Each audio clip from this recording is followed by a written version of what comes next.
que en algún momento de la enfermedad hay fiebre y aparece una erupción cutánea. Por eso se llaman enfermedades eruptivas. Entonces, algunas de ellas ustedes todavía van a tener la oportunidad de conocer o ya conocieron. Otras, sin embargo, son ya una historia en la medicina, como en el caso de la viruela, la que ya no existe en el planeta, ¿verdad? En todo el mundo.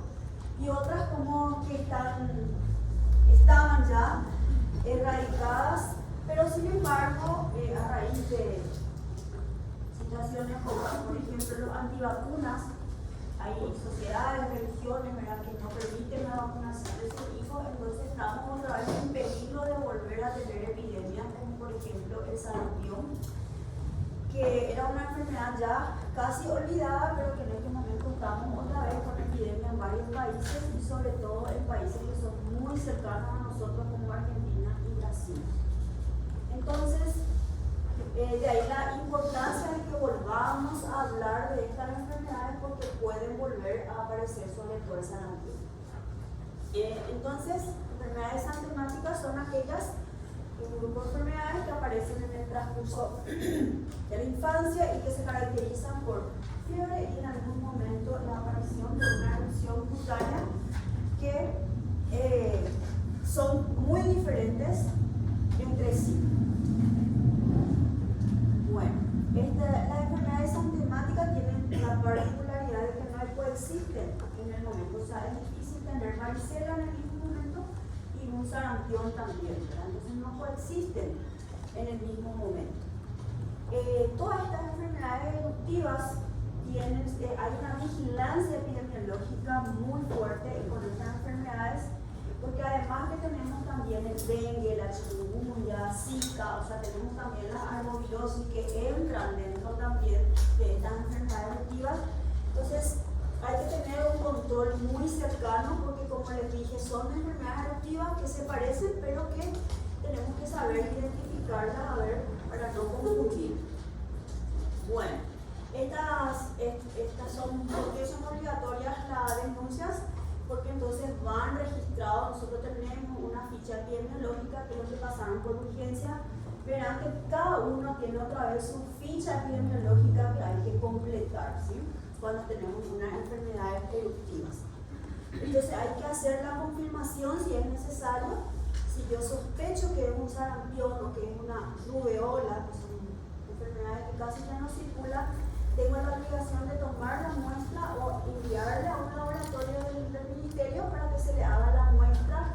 Se tiene que sacar muestra de suero completo y de ahí se estudia la presencia o no de las inmunoglobulinas que pueden ser IgG o IgM, que son específicas para sarampión, para rubeola.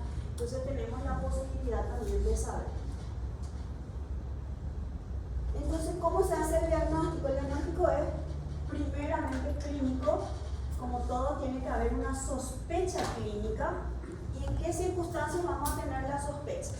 Porque hay unas lesiones en la piel que tenemos que identificar si son por dermatología. Van a saber lo que es una mácula, lo que es una pápula, si es una vesícula, si es una ampolla. Entonces tenemos la posibilidad de reconocer esas lesiones primarias y cómo van evolucionando en el tiempo. Algunos tienen una característica muy diferente y esas son las cosas que tenemos que ir viendo de cada una de ellas.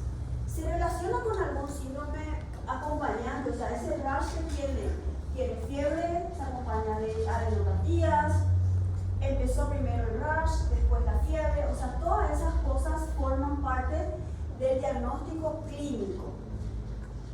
Bueno, tenemos entonces, en primer lugar vamos a hablar del sarampión, el que más nos preocupa porque es una enfermedad que tiene muchas complicaciones en las personas no vacunadas, sobre todo en los menores de 5 años. Entonces, antes de la aparición de la vacuna, la tasa de infección era de 313 casos por 100.000 habitantes, o sea, era muchísimo. Yo tuve sarampión, pero yo sí estaba vacunada, pero yo en mi época, hace mucho tiempo, yo tuve sarampión, o sea, para que entiendan que no es tampoco tan dinosaurico, ¿verdad? Pero yo ya tuve sarampión todavía, con eso porque yo tenía una dosis nomás de vacunas. No me agarraron las complicaciones, pero llegué a tener sarampión. Yo conocí el sarampión, el propio cuerpo, ¿verdad? Y luego empezó a haber las vacunas y eso fue disminuyendo, muy importante. Actualmente son 2 dosis de la vacuna antisarampionosa, que es obligatorio, y una de las vacunas también que se tiene que ser obligatoria en forma internacional. Cuando nosotros vamos a salir del país y vamos a ir, inclusive recién ustedes saben que tenemos que tener un carnet de vacunación, no siempre piden, pero cuando nos piden y no tenemos, nos hacen volver. Entonces tenemos que tener el carnet de vacunación contra el sarampión en este momento epidemiológico. Bueno, nosotros tenemos la certificación de libres de sarampión desde el 2014. Que no hay casos autóctonos, que quiere decir que no son propios nuestros. Generalmente son hay comunidades alemanas, por ejemplo, que no reciben luego vacunas, ¿verdad? Y son gente que vienen de otros lados sin vacuna. Entonces no son casos autóctonos, sino que son casos que vienen de otros lugares y que nosotros, por supuesto, tenemos que estar bien vacunados para que no vaya pasando, que no haya una epidemia a partir de ese foco que entra al país. Entonces, desde el 2014, pero vienen los antivacunas, ¿verdad? Todo un montón, no solamente las personas que no solamente contra el COVID, sino que todas las vacunas, hay un componente de la vacuna que es el timerosal, que es un estabilizante de la vacuna, que es mercurial, y se le atribuye a ese timerosal, que es un mercurial, como un efecto neurológico sobre los pacientes. De ahí que dicen que ahora hay muchos autistas o que hay muchas enfermedades neurológicas, pero las vacunas no son de hace 5 años, las vacunas nosotros tenemos más de 50 años que llevan todas las vacunas. Entonces, y las dosis que contienen estas vacunas son ínfimas, ¿verdad? Son ínfimas. De todas maneras, cuando quieren encontrar una excusa, tienen la excusa perfecta. Entonces, le atribuyen a eso los efectos neurológicos que aparecen en el niño. Para que ustedes sepan nomás también que si hay una antivacuna, ¿por qué no quieren? ¿Verdad? Evidentemente, el timerosal es un estabilizante, pero tiene dosis ínfimas, o sea que no hay un peligro. A lo mejor comiendo pescado tenemos más ingestión de mercurio que dentro de una vacuna, ¿verdad? Muy bien. Para que vean un poquito cómo estábamos en el sarampión, aquí por ejemplo un regalo para hacer esto. Ahí está fallando. Las vacunas prácticamente, el sarampión cuando no estábamos en peligro, 2008, 2010, 2011, 2012, y a partir del 2017 empezaron otra vez, y entre el 19 y el 21 fue que saltó otra vez los casos de sarampión, ¿verdad? Y luego después del 2020-2021 que tuvimos la epidemia, lo que nadie ya quería vacunarse más, o sea que a partir de ahí que fue muy fuerte los antivacunas, ¿verdad? Entonces, en el 2019, que la UNICEF denuncia que hay más de 20 millones de niños en el mundo que habían sido vacunados, no habían sido vacunados, o sea, era una gran cantidad. En esto ya hay un peligro de que haya un brote epidémico. Entonces, vemos nomás un poquito alrededor nuestro cómo estábamos, lo que es la zona de Paraná, por ejemplo, 2020, cómo se levantó rápidamente los casos que tenemos cerquita, ¿verdad? Después en Río de Janeiro, en Río Grande do Sur, y ver un poquito de San Pablo también, que nosotros tenemos mucha relación, o sea, tenemos mucha gente que viene de San Pablo en el centro, o sea, que vienen a hacer las compras, los famosos compristas, ¿verdad? Entonces, Todo esto alertó también en forma a nuestro país y se empezaron a vacunar, se hizo campañas de vacunación para evitar que entre, y así unos casos. Entonces en 2020, como en Argentina, también hubieron en Bolivia, en Brasil, como se fue alta los casos, Canadá, Chile, bueno, hubo un repunte en algunos países donde ya no había sarampión. Entonces, en el 2022 se reportaron 17.338 casos de sarampión, de no tener nada, saltar, ¿verdad? Entonces quiere decir que estaba fallando el nivel de la vacunación. Este fue el caso muy renombrado en el 2022, pero que se reportó en el 2023, que fue en Itapúa, que es la zona donde hay muchos migrantes también que vienen de Europa y que son personas que hay culturas así que no aceptan luego las vacunaciones. Pero fue un exportado, no fue autóctono del país. O sea, nosotros seguimos siendo un país libre de sarampión autóctono. El sarampión entonces está producido por un virus. Este virus es un RNA y que se contagia por las vías respiratorias y conjuntivas también. O sea, es muy contagioso, altamente contagioso. Y también por fomites, que era esto, que los virus quedan sobre la superficie por largo tiempo, así como el COVID, ¿verdad? Entonces, tenía la característica, por eso que era muy contagioso, porque queda inclusive en la superficie. El virus es muy grave porque produce necrosis también del epitelio de las vías aéreas. ¿Como quién? ¿Cuál es otro virus que produce necrosis? El sincicial respiratorio, o sea, los virus que producen las bronquiolitis. Entonces son muy graves porque producen cuadros obstructivos importantes. También produce una vasculitis microvascular en la piel y las mucosas, por eso es que vamos a ver qué tipo de lesiones produce. Y histológicamente, para recordar que hay unas células multinucleadas características de esta enfermedad, que son las células gigantes de Warthin-Finkelstein, que tiene hasta 100 núcleos aproximadamente, ¿verdad? Que se ven de esta manera en la histología. El cuadro clínico tiene varias fases.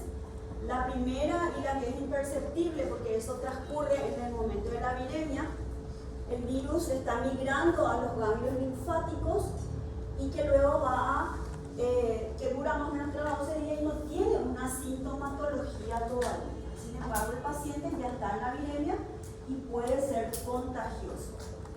El pródromo es la segunda viremia, donde ya aparecen unos síntomas que ya se pueden verificar, como la coriza, que es muy importante, lagrimeo de los ojos inyectados, o sea, bien rojos, con lágrimas, el moco, o sea, la secreción nasal serosa, abundante, una conjuntivitis que se le llama aséptica porque es una conjuntivitis que no es bacteriana porque es viral, ¿verdad?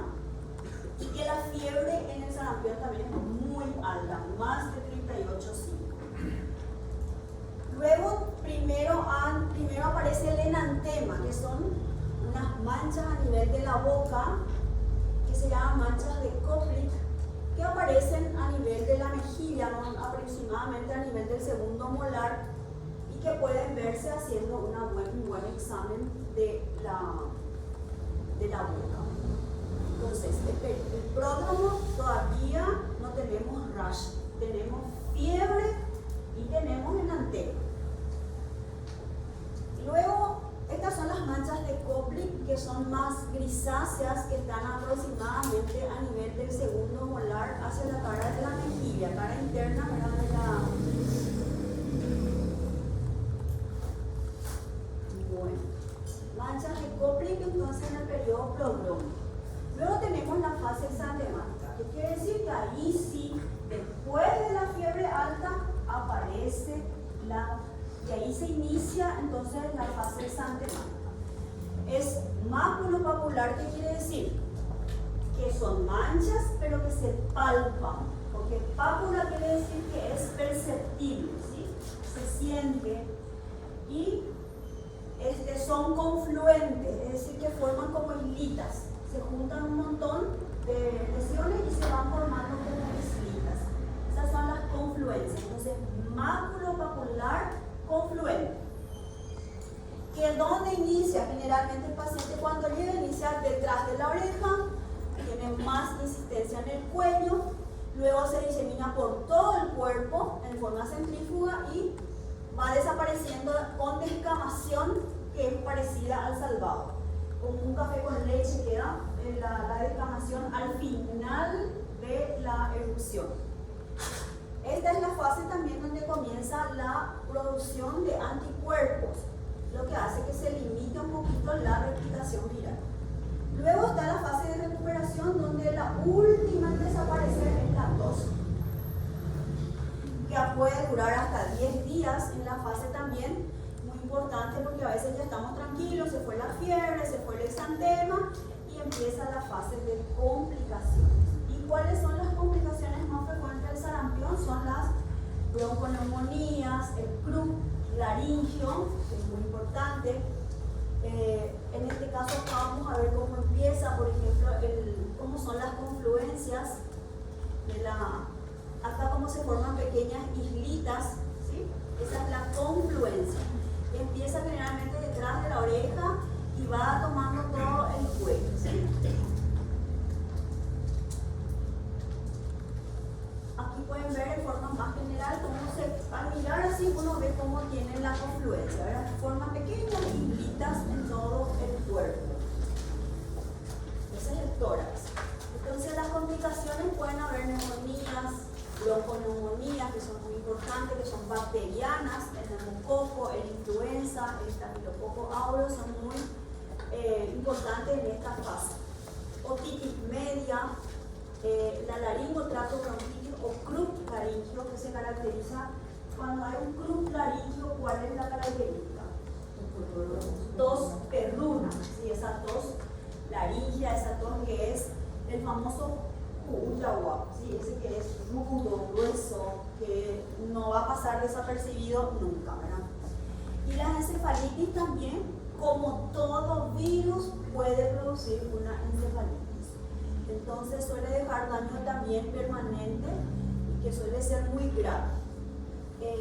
¿En quiénes se ven estas complicaciones? Las complicaciones se ven más en pacientes no inmunizados. En niños pequeños menores de 5 años y sobre todo los menores de un año que son los que tienen menos capacidad de respuesta inmunológica. Otro factor de riesgo es la desnutrición, que como ustedes ven no es una cosa rara. Los que pasaron por sala ven todos los días cuántos desnutridos tenemos. No solamente hay marasmos, sino que también los mixtos los hay mucho. Lo que denota, ¿verdad?, que en nuestro país que no es que falta comida, sino que no se come bien, ¿verdad? No hay orientación alimentaria, hay un exceso de hidratos de carbono y de grasa y muy poca proteína en la alimentación de los niños. Bueno, entonces dijimos que hay un periodo entonces de incubación, un periodo prodrómico, el periodo exantemático y luego el periodo de recuperación. Y vemos entonces que los primeros días, en el periodo prodrómico, la fiebre es lo más importante, una fiebre muy alta, hasta que aparece el rash, y a partir del rash baja la fiebre, pero se continúa con los síntomas como la tos, que puede durar 10 días, y que ahí aparecen las complicaciones. Eso más o menos es cómo evoluciona el sarampión. ¿Qué tenemos para esto? Como son cuadros virales, no hay un tratamiento específico antiviral, no están indicados los antivirales. Pero ¿qué podemos hacer? O sea, un niño vacunado es la mejor forma de prevenir el sarampión. Tenemos 2 dosis de vacuna antisarampionosa hoy día. ¿Cuándo se hacen cuándo se administra? Las 2 dosis, a los 1 año y 1 año, ahora ahora resulta ser que estamos en una fase especial por la epidemia, ¿sí? Desde el 2021 nosotros tenemos que hacemos un refuerzo a los 1 año, a los 18 meses, ¿sí? Normalmente es 1, 4 años, ¿sí? Pero como hay una alerta epidemiológica a nivel mundial, entonces se acorta ese periodo y se hace un refuerzo antes de los 4 años, ¿sí? Eso es por una situación especial de la epidemia, que tenemos un riesgo de epidemia, ¿sí? Después seguro que vamos a volver a la normalidad. Entonces lo normal es que hagamos a los 1 y a los 4 años. Y ahora estamos haciendo en forma específica o especial por el riesgo de epidemia a nivel mundial. Bueno, ¿qué se sabe de la vacuna post-exposición? ¿Qué es lo que quiere decir eso? Un niño que tuvo una exposición, que hay un caso de sarampión, y entonces, ¿qué podemos hacer con ese niño? Podemos hacer su vacunación dentro de las 72 horas y hay protección en algunos casos. O sea, de hecho, que igual tenemos que hacer. ¿Por qué? Porque puede haber una protección dentro de las 72 horas. Bueno, estamos también las inmunoglobulinas humanas, ¿verdad? Que se pueden utilizar en el caso de que este niño esté en riesgo de hacer un sarampión grave, supongamos que no tiene ni una vacuna. Entonces, ¿qué podemos hacer? Hacer la inmunoglobulina, que puede haber una modificación, sobre todo si se aplica dentro de los primeros 6 días de su exposición. El paciente entonces tiene riesgo, por ejemplo, un niño que tiene 8 meses, todavía no se vacunó y tuvo un contacto con un niño con sarampión, entonces ese niño tiene una alta posibilidad de hacer un sarampión grave. O sea, a él le vamos a hacer también inmunoglobulinas, ¿sí? La prueba diagnóstica, ¿cómo sabemos si es un sarampión? Se tiene que hacer la prueba de las inmunoglobulinas. Dijimos que ¿en qué momento era máximo la producción de anticuerpos? ¿Se acuerdan? Exantemática, ¿sí? Entonces ahí, desde ese momento ya podemos sacar la muestra y saber si hay IgG o IgM. Primero que hay IgM, ¿sí? Que es la fase aguda. Y la IgG se va levantando más lentamente. Bueno, no se recomienda, como les dije, la utilización de antiviricos, pero como el sarampión, sobre todo en las zonas de África, es muy frecuente, o sea que ellos no logran controlar todavía su sarampión. Entonces se estudió muchísimo en qué es lo que se podía hacer y se ve, hay una orientación de la Organización Mundial de la Salud que se administra sobre todo la vitamina A. Nosotros usamos muchísimo vitamina A en los niños desnutridos, ¿saben ustedes? Entonces los menores de 12 meses, 200.000 unidades, entre 6 y 12, mayores de 12, 200.000 unidades, entre 6 y 12, 100.000 unidades, y los menores de 6 meses, 50.000 unidades. ¿Se acuerdan que las perlitas de vitamina A vienen de 50.000 unidades? Los que pasan por sala de lactantes saben que se le hace un choque de vitamina A todos los desnutridos, porque hay una deficiencia muy grande. Entonces, también se utiliza en el sarampión como una medida, sobre todo que ese suplemento reduce mucho la mortalidad en los pacientes que tienen sarampión. Entonces, esto es lo que está indicado en un sarampión en un niño actualmente. Medidas generales y también la utilización de vitamina A. Bueno,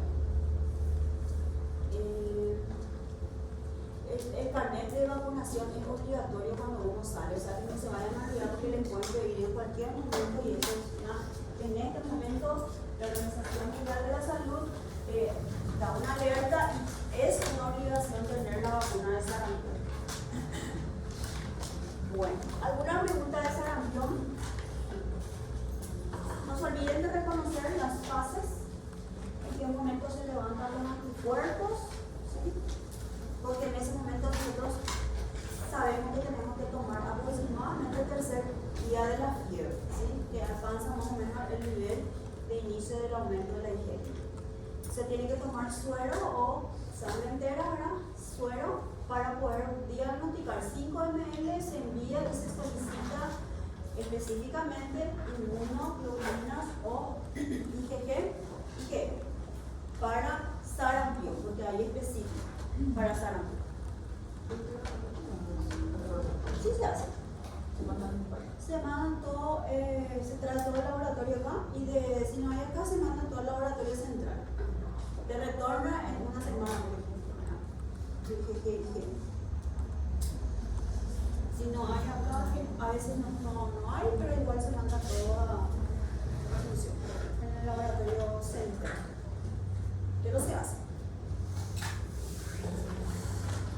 Y de hecho, que si nosotros tenemos una enfermedad exantemática en la sala, o peluche, ¿no? Enfermedades de denuncia obligatoria, se hace una denuncia con una hoja que tenemos, ¿verdad?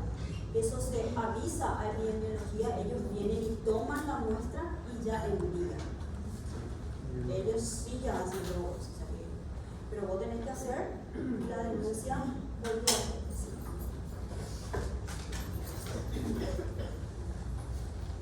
Luego tenemos otra enfermedad que es la rubeola o fiebre rosada que le conocemos. ¿Por qué se llama fiebre rosada? Porque el sarampión dijimos que era una enfermedad que tenía un rash, que era un eritematoso bien rojo intenso. Sin embargo, la rubeola se parece un poco, pero tiene ese tinte más claro y por eso se llama fiebre rosada también, como le conocemos. Es también producida por un virus de tipo RNA y que tiene también una transmisión directa, epidemiológicamente suele ser más en primavera y tiene la característica que del 20 al 50, o sea, casi la mitad de los que tienen rubeola no tienen síntomas. O sea, por eso es muy importante desde el punto epidemiológico la vacunación, porque imagínense que la rubeola, la enfermedad no es grave como el sarampión. Pero ¿por qué le damos tanta importancia a la rubeola?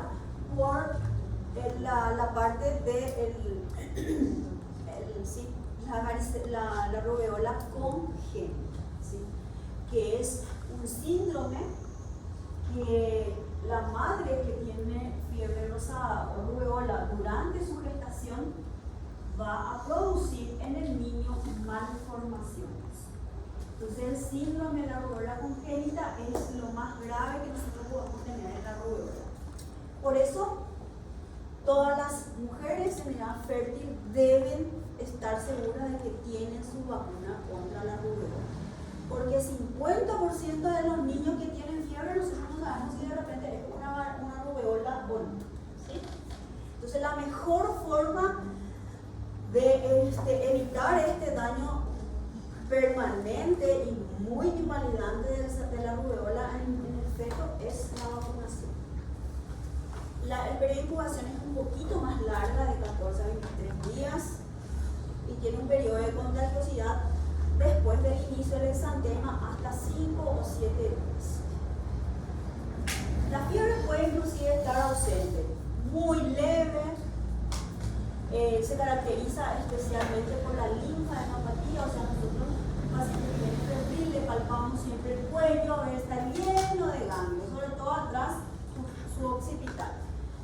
El dolor articular suele ser más frecuente a nivel en los adolescentes, en los más grandes, y el exantema también es generalizado, pero de un color menos intenso. Es también máculo papular, claro, inicia generalmente en la cara, el tronco, la misma forma, pero no es confluente. ¿Qué quiere decir? Que no forma islitas, como vimos en el sarampión. Es bien esparcidito por todos lados, pero es también máculo papular. También tiene un enantema. Enantema es el mismo rash, pero dentro de la boca, ¿sí? Y se caracteriza por unas manchas también a nivel del paladar arriba, que se llaman las manchas de Forchheimer. Lo importante también es entender que las encefalitis son más frecuentes también en la rubeola, que hay una trombocitopenia sobre todo, que puede ser una de las complicaciones también. Y como les dije, la rubeola materna durante la gestación es la que puede darnos secuelas muy desagradables y permanentes en el feto, que se llama síndrome de la rubeola congénita. El exantema un poquito más esparcido, forman menos islas, más blancas, o sea, más claras. Y entonces que la rubeola se presenta también con fiebre menos alta. Acuérdense que el sarampión era por encima de 38,5. La rubeola es una fiebre baja, puede estar ausente y que también se caracteriza por la presencia más de adenopatías, ¿sí? Palpar muchos ganglios a nivel de la cadena occipital, del cuello, ¿verdad? Esa es la característica. Ahora, el síndrome de rubeola congénita entonces es un conjunto de anomalías que la madre que adquiere durante su gestación rubeola puede pasar al feto. Las oftalmológicas, cataratas en un 33%, puede haber también una retinopatía por la característica histológica, se llama en sal y pimienta. También puede ser un glaucoma congénito. Tenemos las cardíacas, que sobre todo lo que padecen antes de las 8 semanas, persistencia del conducto arterioso, estenosis de la arteria pulmonar. Las auditivas, las sorderas, eso generalmente ya vemos en niños un poco más grandes, las secuelas. Decimos, este niño no escucha bien, ¿qué pudo haber pasado? Buscamos la causa y de repente podemos encontrar que la mamá en algún momento de su gestación pudo haber tenido un poquito de fiebre, ¿verdad? Entonces, ya es una secuela que vamos a ver cuando el niño ya no está escuchando, cuando se va a la escuela, que no le escucha a la mamá, que no le pasan como desobedientes, porque lo que pasa es que ellos no escuchan, ¿verdad? Entonces, son trastornos que nosotros vamos a ver mucho después. Ahora se hace el test de la orejita, que puede ser una forma de captar un poco más tempranamente esas sorderas. Después están las neurológicas, que son trastornos más ya de la conducta, microcefalia, vemos muchísimo. Por eso estudiamos en el grupo STORCH, cuando los niños, por ejemplo, tenemos un riesgo de microcefalia o una microcefalia, hacemos todo ese grupo. En el grupo STORCH está detectar rubeola, ¿sí? Entonces, todo paciente con microcefalia o con riesgo hay que pedir. Muy bien. También el retraso mental, que por supuesto ya es tardío también el diagnóstico. O sea, todo esto nosotros podemos evitar con una mujer que tiene en edad fértil completa sus vacunas para la rubeola. Y no solamente la mujer, porque al lado de la mujer siempre está un varón, ¿verdad? Entonces ese varón también, lamentablemente, son tan miedosos, pero tienen que vacunarse también siempre, ¿sí? Contra la rubeola. No se van a salvar. Vacuna contra la rubeola. ¿Quiénes saben acá quiénes tienen su SPR? A los 10 años se suele poner y después en la adolescencia se siente y tienen que poner otra vez SPR. Entonces, cuidado sobre todo de sus futuros hijos. ¿Sí? Así es la cosa, cuidado de los futuros hijos. Bueno. Muy poco se vacunan los varones. O sea, ahora ahí lo están frente a la clase de ustedes, todos los días hay vacunadores. Así que todito van a pasar a vacunarse para la SPR hoy. Bueno, defectos congénitos entonces que se pueden dar en este niño. La infección materna en las primeras 8 semanas es muy riesgoso porque ahí se ven los defectos más graves que pueden haber y generalizados. El 90% de malformaciones o defectos se pueden ver en las primeras 11 semanas de gestación, que inclusive casi es imperceptible todavía. Las primeras 8 generalmente ahí recién luego se hace el diagnóstico del embarazo, ¿verdad? Entonces es muy difícil estar preparados en ese momento. Entonces el 90% tiene posibilidades de tener algunas de estas malformaciones que dijimos. Y va bajando a medida que la placenta madura. Entre las 11 y 12 semanas baja al 33%, y cuanto más grande es el embarazo, menos posibilidades tienen de tener defectos congénitos. Entonces, a mayor madurez de ese embarazo, menos posibilidades de tener los defectos congénitos. La catarata siempre es el ojo blanco, ¿verdad? Que suele ser bilateral. Ya suele ser bilateral, el ojo blanco, ahí ven. Luego también dijimos que es muy importante la microcefalia, ¿verdad? Es sumamente frecuente. Entonces, ¿cómo podemos hacer el diagnóstico? Como una prueba de las inmunoglobulinas. IgM si es reciente y si es IgG tiene un aumento progresivo. ¿Sí? Tiene un aumento progresivo. Y también estos niños pueden excretar virus durante un año o más. El tratamiento, no hay un tratamiento para la rubeola congénita porque estos son defectos congénitos. No hay un tratamiento. O sea, si tiene catarata se va a operar, pero puede quedar secuelas de ceguera. Si ya tiene un defecto a nivel del oído, o sea, si ya es sordo, muy poco lo que ya se puede hacer porque son defectos que se instalaron ya congénitamente, ¿sí? Bueno, entonces, aislamiento por suerte, toda persona, si tiene al lado una mujer embarazada que está empezando su embarazo y tiene fiebre y tiene un rash, lo que es el aislamiento, ¿verdad? Y también lo que es importante es que la vacuna no se administra durante el embarazo, que la mujer embarazada no puede vacunarse contra la rubeola. Pero se vio que en esas campañas grandes donde no se pregunta luego si está embarazada, porque en las campañas se vacuna, y en ese grupo hubieron muchísimas embarazadas que recibieron accidentalmente la vacuna, pero no se vio defectos congénitos en ese grupo. Pero de todas maneras no se recomienda. Mejor no vacunar a una mujer que ya está embarazada. Entonces la SPR son 2 dosis, que hoy día dijimos ya que tenemos un esquema diferente por la alerta epidemiológica a nivel mundial. Bueno. Son virus vivos atenuados, también en células diploicas humanas. Se debe prestar especial atención a las mujeres pobres, sobre todo que no tienen completa su vacunación. Hay que revisar. Y luego la vacunación, aconsejar que también no se queden embarazadas hasta 28 días después. Esa es una recomendación de la Organización Mundial de la Salud también.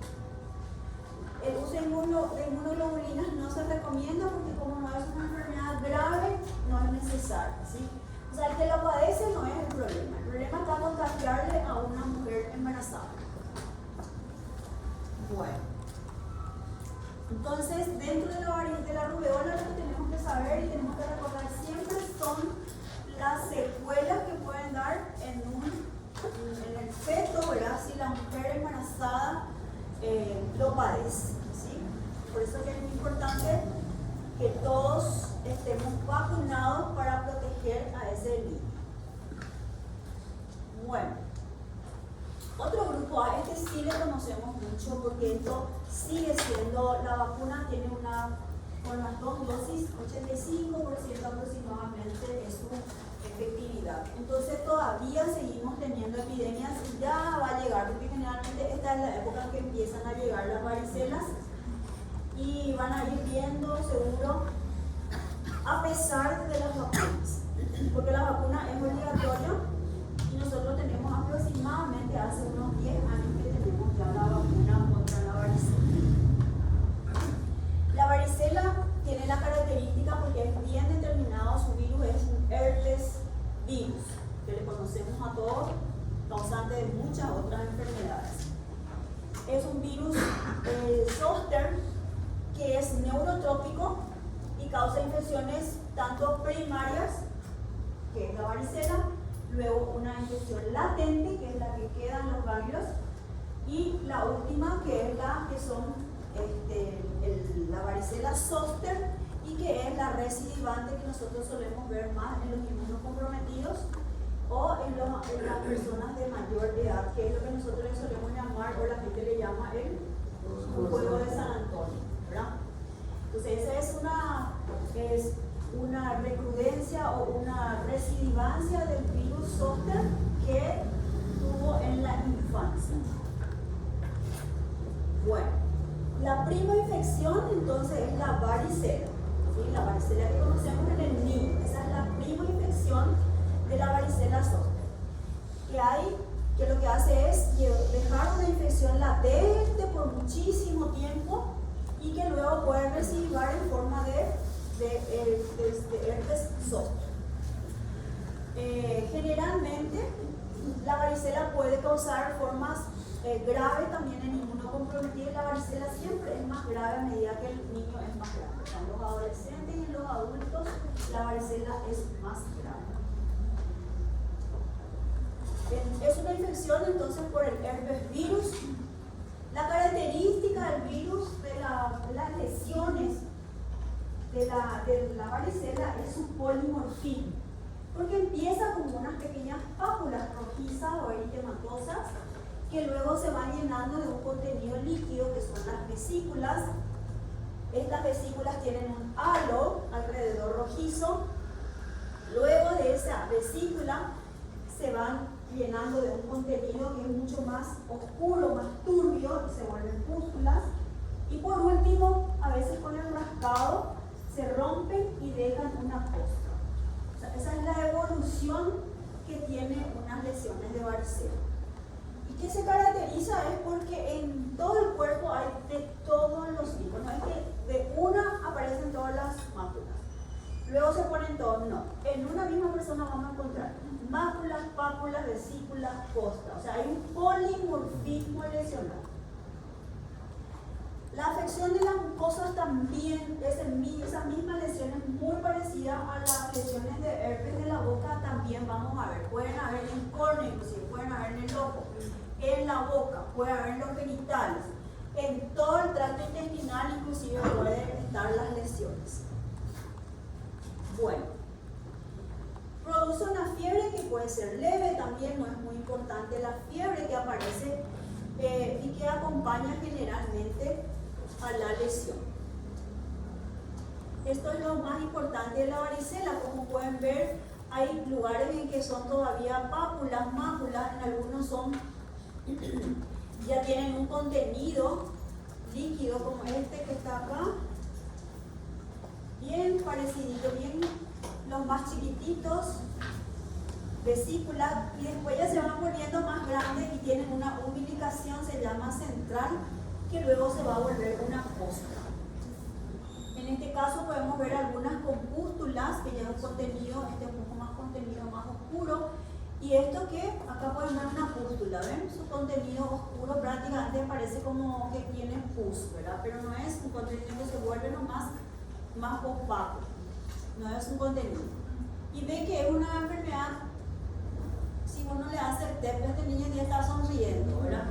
O sea que no es una enfermedad muy invalidante porque no da mucha fiebre, pero muy molesto. Los niños igual se van a la escuela y ahí contagio masivo. No tienen un mal estado general. Bueno, y este es un niño que sí tiene esos contenidos líquidos que yo les dije cómo tienen, esas son las pústulas, ¿sí? Y luego van siendo costras. Entonces, vemos que tiene una forma, entonces que en un mismo niño, en una zona, podemos encontrar todos los tipos de lesiones en él. Esa es la característica. Y también la distribución, porque se confunde mucho con otros virus, por ejemplo, el mano-pie-boca. Todos vienen llegando con su mano-pie-boca y realmente es varicela, porque la distribución es en todo el tronco. Tiene la característica que empieza en la cabeza. Revísenle la cabeza. Empieza en la cabeza y va descendiendo. Y abarca todo el tronco, inclusive la zona genital. Bueno, y revisen también la boca. Bueno, el contagio también es directo por la saliva, es un virus respiratorio, pero también se contagian por las lesiones. Las lesiones húmedas siguen teniendo virus, por eso el niño para ir a la escuela tiene que tener sus lesiones secas, porque mientras siga húmeda, mientras siga habiendo vesículas, sigue siendo contagioso, porque el virus está ahí en el centro de esas lesiones vesiculosas. Entonces tenemos que tener en cuenta que no solo es respiratorio, sino también se contagia por la piel. Bueno, tiene un periodo de incubación muy largo porque hasta 21 días suele ser, pasó 8 días, pasó 10 días, ya nos salvamos toda la casa. No, 21 días el periodo de incubación. A veces después de un mes aparece el otro caso en la casa. Bueno, entonces ¿dónde le encontramos al virus? Pueden estar en las bases de la vesícula, pueden estar los virus. Bueno, entonces decir que sigue siendo contagioso mientras esté en las vesículas. Y también podemos hacer las pruebas serológicas que IgG en suero de fase aguda, ¿verdad? Para ver si hubo o no contacto con el virus. Las complicaciones son un poquito más frecuentes en la varicela, sobre todo porque es una lesión de piel, ¿verdad? Pueden haber complicaciones locales, litis, abscesos, sobre todo porque ustedes saben culturalmente que cuando el niño o el paraguayo tiene fiebre, no quiere bañarse, no se baña, ¿verdad? Tiene que estar ahí encerrado, tapado. Entonces, como es una infección de piel, puede haber sobreinfecciones locales. ¿Y quiénes son los más que infectan? El estafilococo, el estreptococo pyogenes. Hay también, como todos los virus, pueden dar encefalitis. Y en este caso también puede haber encefalitis y puede también haber una ataxia cerebelosa que tenemos que tener en cuenta, sobre todo en los niños más grandes. Como yo les dije, las complicaciones y las formas más graves se ven en los niños grandes, adolescentes y sobre todo en los adultos. La neumonitis por varicela es una complicación también, sobre todo en lo como siempre. ¿Quiénes son los que se complican? Entonces, adolescentes y adultos con la varicela. También se ha visto que tiene una asociación el síndrome de Reye con la utilización de ácido acetilsalicílico, pero que normalmente nosotros ya hace mucho tiempo no usamos la famosa, antes se usaba mucho el geniolito, que todo el mundo, no sé si alguno te habrá todavía masticado el famoso geniolito. Se usaba muchísimo, que es ácido acetilsalicílico, pero hoy día ya este sucio no existe más. Antes en el almacén nomás lo se vendía, ya a veces nosotros como postrecito nomás lo comíamos, pero ahora ya no existe más el ácido acetilsalicílico. Pero por el adulto hay que tener en cuenta, porque para el adulto sí tenemos, ¿verdad? Entonces no hay que dar aspirina en ningún cuadro febril luego con erupción. Bueno, luego está también las sobreinfecciones bacterianas que dijimos por el estrepto y el estáfilo. La varicela tiene que ser más grave, les repito, en adolescentes y en adultos. Por eso es lo que es importante saber, y cuando hacemos una historia también, si tenemos una enfermedad eruptiva, preguntar sobre todo esto, porque el adulto es el que tiene, si está en la casa y no está vacunado, es el que más posibilidades tiene de hacer formas graves. Bueno, también hay una forma que si la embarazada adquiere el virus durante su gestación, también puede haber una embriopatía. Una embriopatía que es el síndrome de varicela congénita también. Esta embriopatía, ¿cómo se ve? Se ve más bien como unas atrofias o de las extremidades.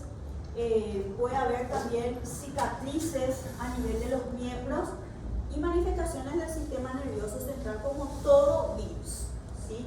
Todos los virus pueden dar encefalitis.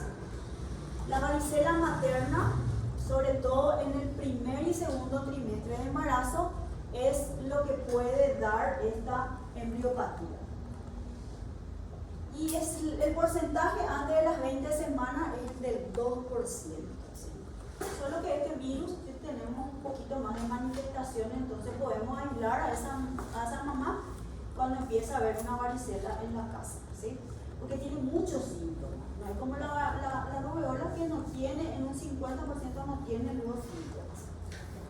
Entonces, aislamiento de la madre si hay un caso de varicela en la casa.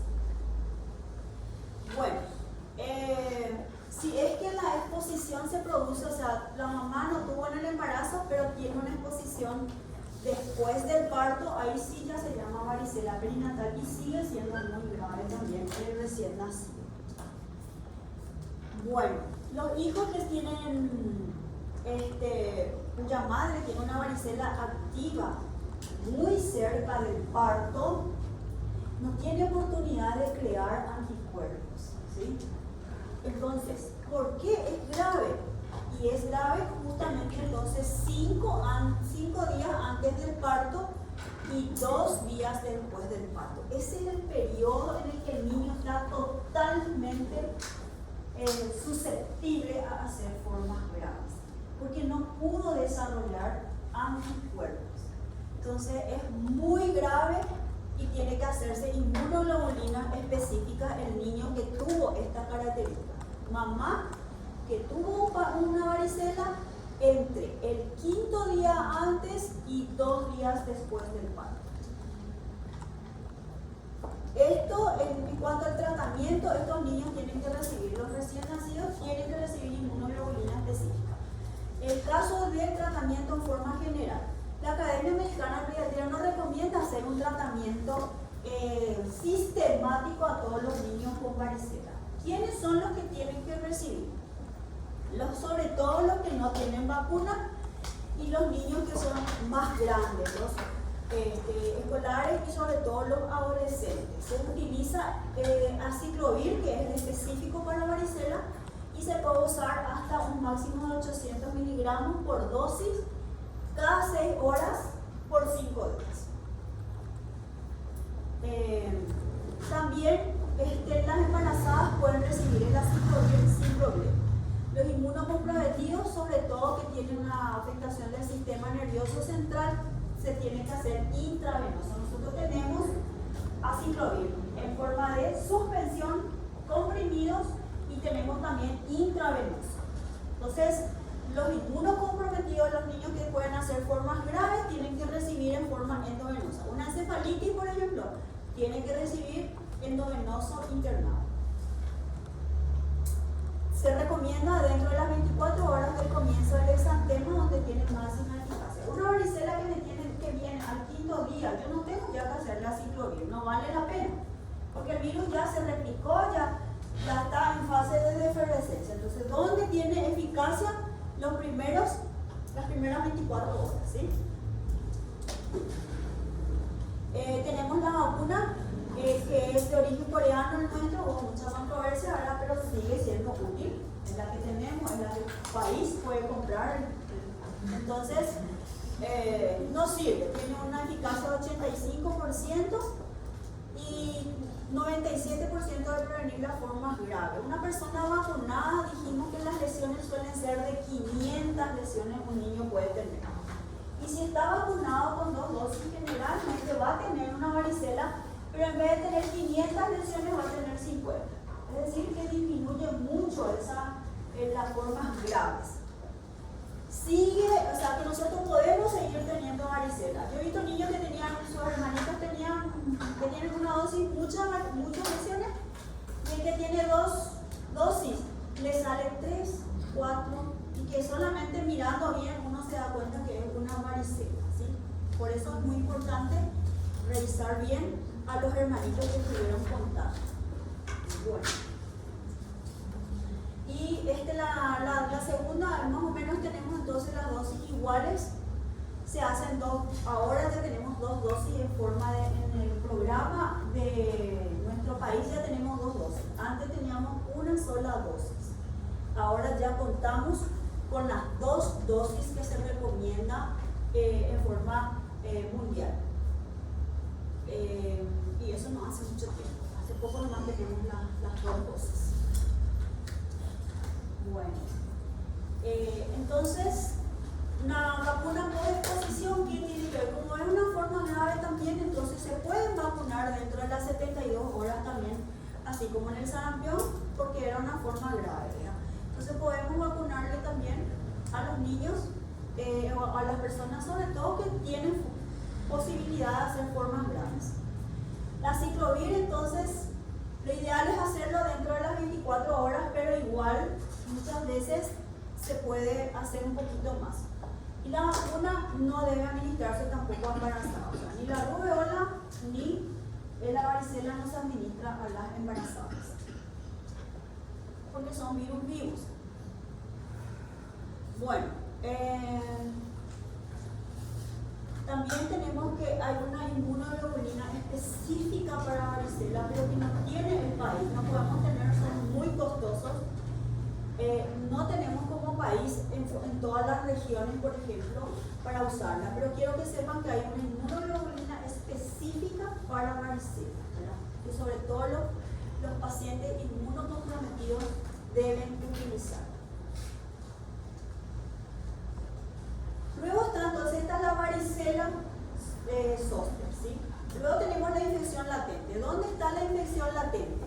Se encuentran, pasa la varicela y el herpes no se va. Ya dijimos, saben lo que siempre el herpes queda en algún lugar. Y queda en los ganglios de las raíces dorsales en toda la médula espinal, ¿sí? Por eso es que lo que nosotros conocemos como el fuego de San Antonio empieza siempre en la parte posterior, ¿verdad? Y si se da la vuelta, a monte, ¿verdad? Así dicen la gente de antes, que no tiene que darse la vuelta, o sea, no tiene que recorrer todo porque ahí si no se quiere decir que ya se muere, ¿verdad? Ya está condenado a la muerte. Entonces, el virus queda latente, entonces en todos los ganglios de la espina dorsal, ¿sí? Y ahí va estando hasta que otra vez, en algún momento, va a aflorar. Generalmente ocurre en la etapa más tardía, ya la vida, a partir de los 60 años, empieza la posibilidad otra vez de volver a hacerse evidente. Y ahí empieza como la forma ya ya es herpes zoster o lo que conocemos como el fuego de San Antonio. Este sí puede ocurrir varias veces. La varicela podemos tener una sola vez como varicela, que es la infección primaria. Pero como virus o como herpes zoster, nosotros podemos tener muchísimas veces la vida. Se puede repetir. Bueno, entonces, con la varicela lo que tenemos que entender entonces que tiene varias formas de presentarse en el individuo, como una infección primaria en la niñez, una infección latente que queda en los ganglios y una infección que es recidivante que viene a ser el herpes zoster, ¿sí? El tratamiento siempre es aciclovir. Como ya es en los adultos, nosotros no tenemos tanto, pero lo que tenemos que saber es que en el adulto va a recidivar y que el adulto tiene que recibir porque es muy doloroso. El dolor que siente que tiene el fuego de San Antonio es impresionante, muy doloroso. Entonces, tenemos que tratar aciclovir 800 miligramos, inclusive cada 8 horas, se da por 5 a 7 días. Y localmente sí hay que poner el aciclovir que viene en tópico y hay que darle un analgésico para el dolor porque duele muchísimo. Y después hay un montón de cosas que le ponen, que le dice de su vecino, que le dice fulana, sultana. Yo conozco millones de cosas que se le pone también al herpes, ¿no? Hasta, ¿cómo se llama? Crema dental se le pone. Bueno. Sí, crema dental y todo eso.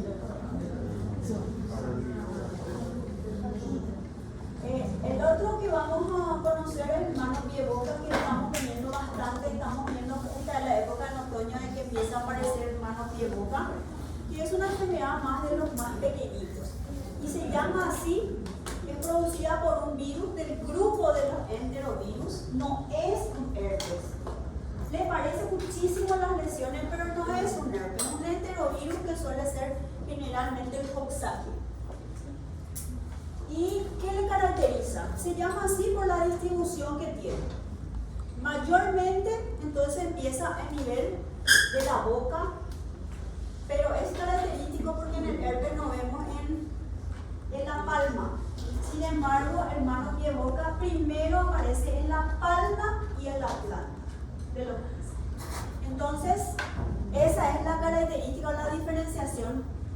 Tenemos entonces en la boca, alrededor de los labios, también por dentro, en las lesiones en las mucosas, y tenemos también en palmas y planta, donde también a nivel del pañal, toda la zona del glúteo y la zona perineal, que es muy importante. Sáquenle el pañal y van a ver que hay lesiones también. Toda la zona del pañal.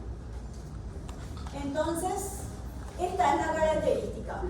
No se van a olvidar de esta mano porque es grisáceo y no es tan levantado como en la varicela, parece luego una montañita su vesícula. Estos son planitos y nosotros podemos ver grisáceo y bien rojo alrededor. Tiene un halo rojizo, acá también podemos ver como alrededor de la boca y en la planta. Es súper característico. Entonces son todos enterovirus, entonces se contagian tanto como es respiratorio y también pueden contagiarse por vía fecal. Sobre todo el Coxsackie tipo A16. Otros enterovirus también, pero son menos frecuentes. Pero sí el Coxsackie es el que está presente en la mayoría de los casos. Van a ver también en la lengua cómo le parece muchísimo al herpes, pero son planitos, ¿sí? Aquí se ven también en la boca, suelen tener todo en la zona del paladar, inclusive en las amígdalas. Vía aérea y también oro fecal. Sobreviven en superficie también, no se olviden, por eso hay que lavarse mucho las manos cuando uno toca a los pacientes. Yo siempre le digo a los internos, porque los internos de los 6 que vienen, 4 se enferman. ¿Por qué? Porque no, ustedes como estudiantes no se lavan mucho las manos. Pero cuando empiezan a tocar los pacientes tenemos que tener la costumbre de lavarnos. Y no estamos acostumbrados. Los internos toditos se enferman. Llegan a pediatría y reposo uno tras otro. Y los estudiantes, bueno, ustedes que entran también, porque no se lavan las manos. Los virus quedan en las superficies. Y muchas veces ustedes están con su mochila, ponen en cualquier lado su cuaderno. Desastre total cuando entran en la sala, ¿verdad? Entonces, hay que acordarse que todos los virus se transmiten por fómite, que quiere decir que las partículas de los virus quedan en la superficie por muchas horas, ¿verdad? Entonces, lavarse las manos frecuentemente es muy importante. Y no andar paseándose con toda su chaqueta por todo, porque yo a veces en el súper, me cruzo ahí con todo, con su chomba, y verán repartiendo virus por todos lados, ¿verdad? Entonces, no se olviden, esta no es la época de todos los virus habidos y por haber. Seguro que ya tuvieron varios virus ustedes, ¿verdad? Entonces, los que pasan en pediatría siempre se enferman todos. Es característico, ¿verdad?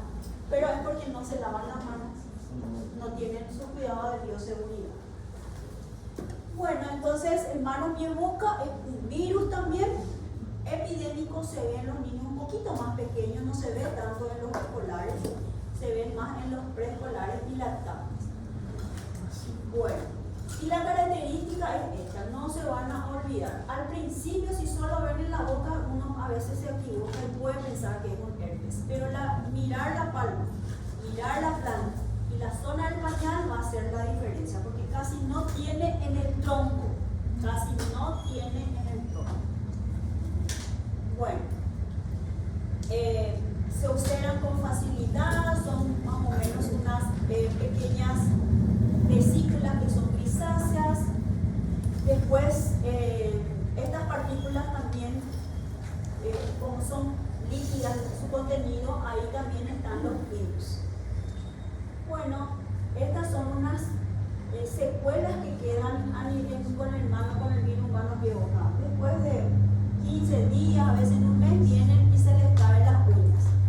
Y estas son las onicomaesis, se llama, que las líneas de pelo se le va despegando la uña a partir de la raíz. Se caen, pierden uñas. No duele nada, pero es un desespero por la mamá porque ve que se le está cayendo la uña a su hijo, ¿verdad? Entonces tenemos que saber que eso es una secuela, pero le va a crecer otra vez uñita, ¿verdad? Solamente que el virus hace ese daño a nivel de las uñas.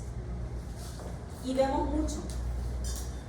Yo cuando vi la primera vez me asusté tanto que me fui a leer como loca, porque también una mamá vino, no veía mucho, ¿verdad? Entonces cuando vi esto una vez dije, y se me ocurrió decirle, uno pues siempre tiene que salvarse, ¿verdad? Que podría ser por el virus, ¿verdad? pero me fui a leer y realmente había muchísima información que yo no había visto, como que nunca vi, no sabía, ¿verdad? Uno tiene que saber reconocer ahí en el consultorio que no sabe y hay que leer, ¿verdad? Es de valiente reconocer que uno no sabe, pero tiene que leer, ¿verdad? No quedarse con esa ignorancia, ¿verdad? Entonces, esto es muy frecuente mirarlo y tienen que pensar que pudo haber sido un mano pie boca. Profe, ¿Sí? ¿se puede formar un hematoma ahí antes de caerse la uña? No suelo ver seco y no duele porque se va desprendiendo. No es que se cae así de una, sino se va corriendo y después se cae. No duele, es seco, no tiene ninguna secreción. Si hay un hematoma es porque hubo un traumatismo. Si hubo hematoma es porque hubo traumatismo. No es la característica, es blanco sin secreción. Bueno, de todo lo que vimos son todos virus. Ahora, lo único que es por bacteria que vamos a ver es la escarlatina, que está producido por el Streptococcus pyogenes. ¿Dónde está el Streptococcus pyogenes? Está en la faringe.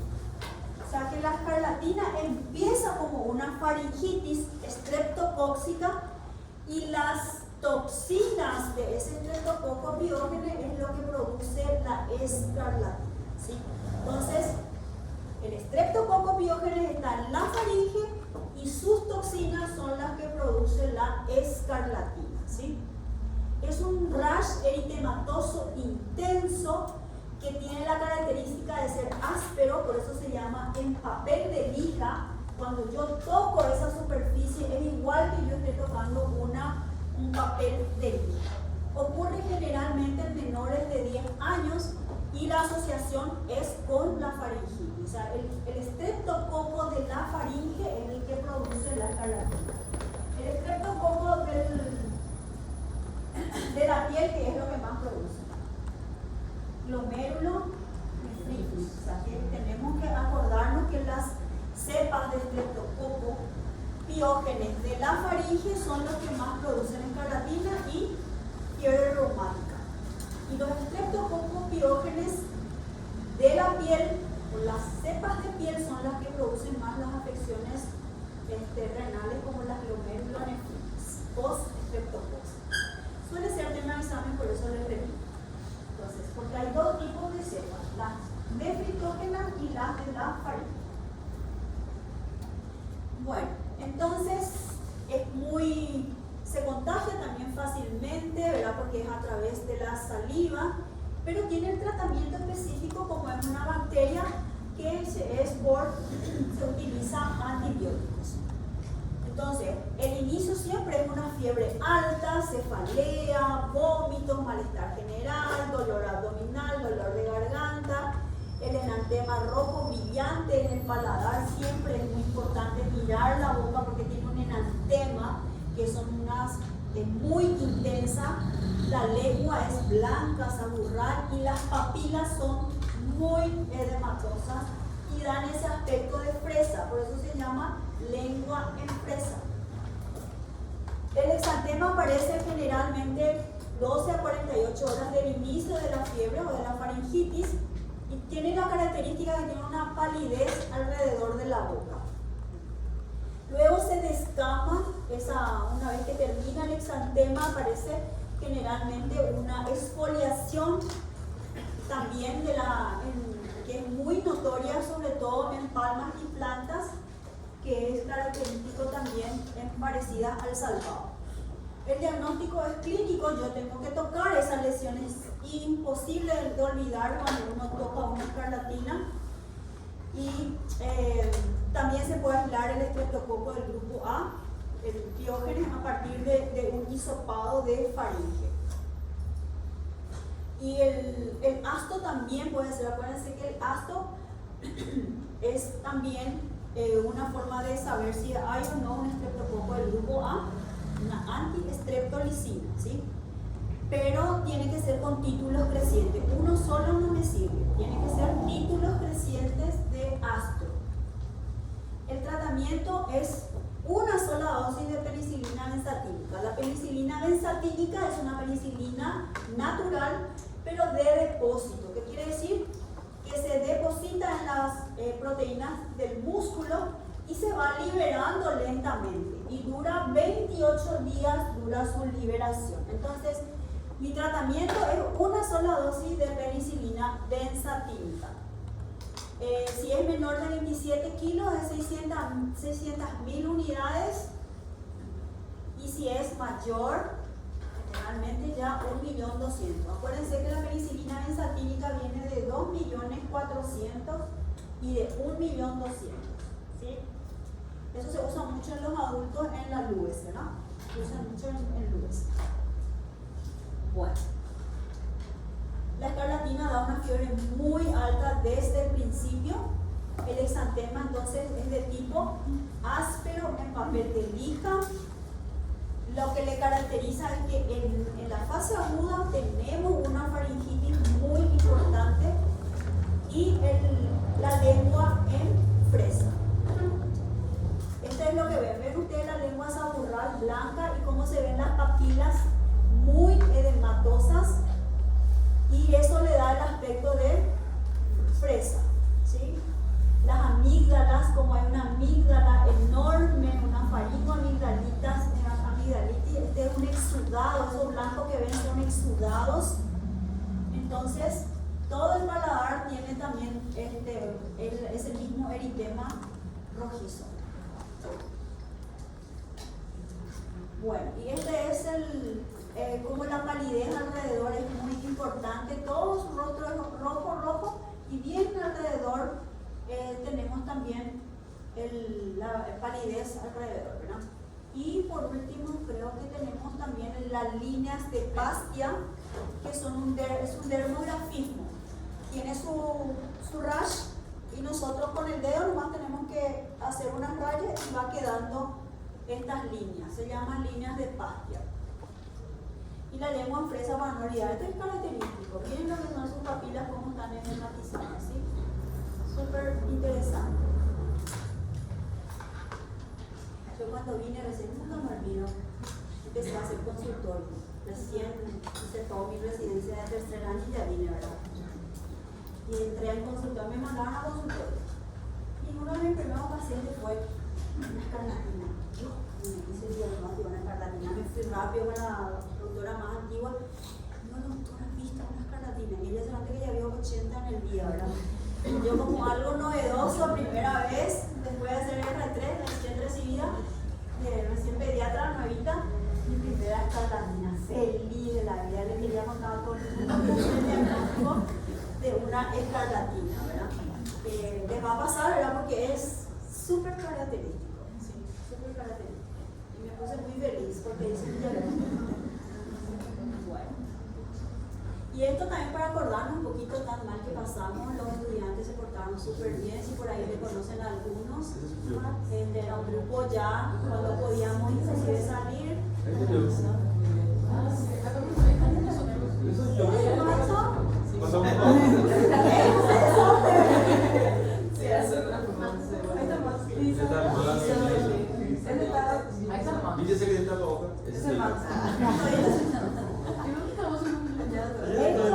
Esto fue en el Parque Lineal cuando llegaron las vacunas y tenían que hacerse y eran filas kilométricas de gente que se querían vacunar y tenían que hacerse todo esto. Y fueron los estudiantes en esa época, eran de primero seguro, ¿verdad? Sí.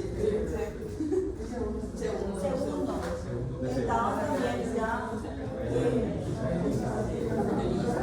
Esto era hacer patria, ¿verdad? Porque en medio de que todo el mundo se estaba muriendo, éramos los que teníamos que salir a hacer esto, ¿verdad? Yo siempre considero que a todos los médicos y a los estudiantes también nos puso a prueba la pandemia, porque si no estábamos nosotros no sé qué iba a pasar, porque éramos los únicos que podíamos salir de nuestras casas y podíamos hacer algo por la gente, ¿verdad? Y bueno, creo que es... En la lluvia, miren todos guapísimos, guapísimos. Ahí hay otro grupo también. Pero estaban distribuidos en varios lugares. Se distribuían en todos lados. Ya está Douglas. ¿Quién es Douglas? Ese pelón. Bueno, muchísimas gracias.